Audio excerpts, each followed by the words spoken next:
Assalamualaikum warahmatullahi wabarakatuh. Di sini kita masuk pertemuan kedua, yaitu pelajaran fisika di kelas 10. Saya akan membahas materi tentang besaran, satuan, serta dimensi.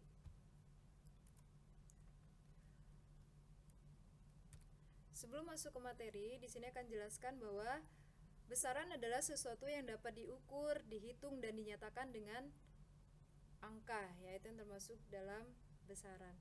Terus dalam ilmu fisika juga untuk pelajaran besaran satuan ini sebetulnya sangat penting banget ya, terutama untuk kalian misalkan ingin menghitung apapun, kalian harus tahu besarannya apa, satuannya apa, serta dimensinya juga apa. Insya Allah kalian sudah paham tentang materi ini, karena ini adalah pelajaran pas kalian kelas SMP, kelas 7. Selanjutnya, besaran itu dibagi menjadi dua, yaitu besaran pokok dan besaran turunan. Apa sih pengertian dari besaran pokok? Besaran pokok adalah besaran yang satuannya telah ditentukan terlebih dahulu dan tidak diturunkan dari besaran-besaran yang lain. Sedangkan kalau besaran turunan itu adalah besaran yang diturunkan dari besaran pokok. Nah, jadi kalau misalkan besaran pokok itu biasanya yang ada 7 ya, yang ada 7 itu. Sedangkan kalau misalkan kalau besaran turunan dia sudah berbentuk rumus. Nah, itu adalah besaran turunan. Ini adalah besaran pokok serta ada satuan secara SI serta ada lambang satuannya. Ini kelas 7 sudah kalian pelajari bahwa besaran pokok itu ada 7. Nah, yang pertama itu adalah panjang, satuannya meter, massa satuannya kilogram, waktu satuannya sekon, suhu satuannya Kelvin, kuat arus satuannya ampere, jumlah zat yaitu satuannya mol, serta intensitas cahaya satuannya kandela. Nah, ini adalah insya Allah kalian sudah hafal semuanya, tidak terlalu sulit lagi. Selanjutnya ada besaran turunan. Jadi besaran turunan ini dia besarannya sudah berbentuk rumus. Nah, sudah berbentuk rumus. Contohnya seperti ini, ada kecepatan, berarti satuannya itu adalah meter per sekon dari panjang per waktu ya. Kemudian ada daya, energi, tekanan, muatan listrik. Nah, ini adalah termasuk dalam besaran pokok karena dia sudah termasuk rumus seperti luas, volume, kemudian apalagi kalau misalkan kalian masih SMP tuh tekanan ya. Kemudian ada daya listrik, energi, dan lain sebagainya. Itu termasuk dari besaran turunan. Selanjutnya yang akan dijelaskan di sini itu adalah tentang dimensi. Nah, ini pelajaran yang baru kalian kenal di SMA. Kalau misalkan SMP tidak ada dimensi, kalau di SMA sekarang ada dimensi. Nah, dimensi itu bentuk penulisan suatu besaran menggunakan lambang besaran pokok. Oke ya. Jadi ini termasuk lambang dari besaran pokok. Dan nanti ada diapit oleh kurung siku ya, seperti ini. Ini namanya kurung siku. Nah, contohnya seperti apa? Contohnya dia seperti ini. Nah, ini besaran pokok kan tadi yang 7, yaitu panjang, massa, waktu, kuat arus, suhu, jumlah zat, dan intensitas cahaya. Ternyata di antara 7 besaran pokok ini ada yang namanya dimensi. Ini adalah lambang dimensi, lambang dimensi. Misalkan panjang, berarti dimensinya satuannya adalah meter, maka dimensinya itu adalah L. Massa satuannya kilogram, maka dimensinya itu adalah M.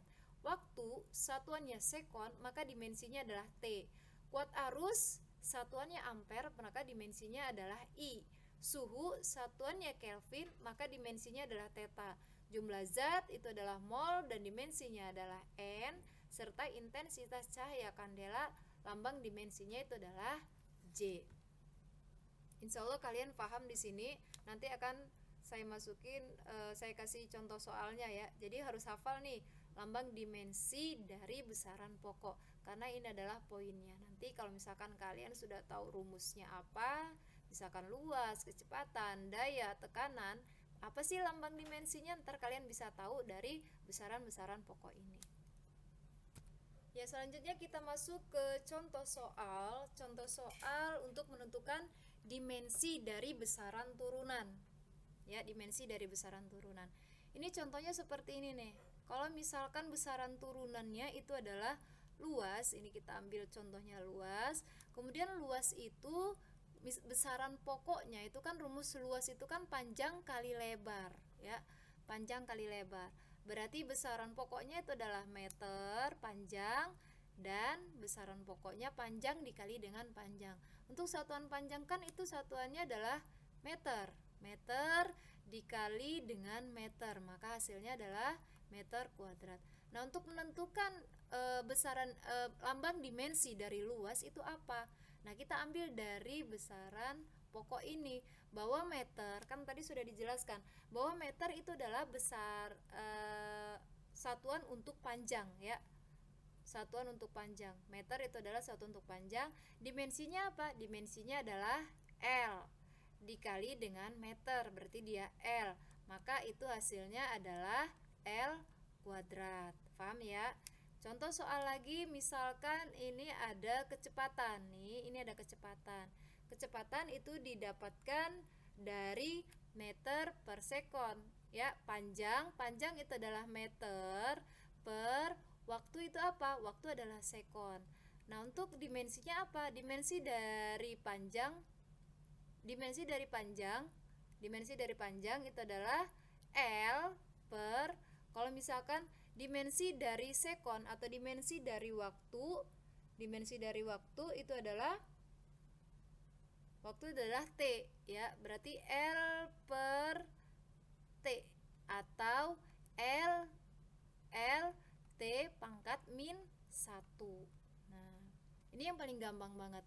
Kalau misalkan kalian pengen yang lebih enak lagi, ini saya ambil contoh soal dari usaha. Ini contoh soal dari usaha.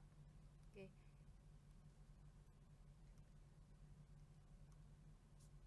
Saya ambil contoh soal dari usaha.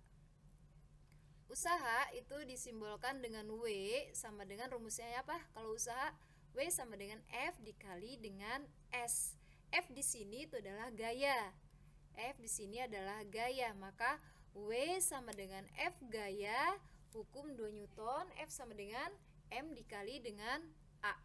M dikali dengan A dikali dengan S ya.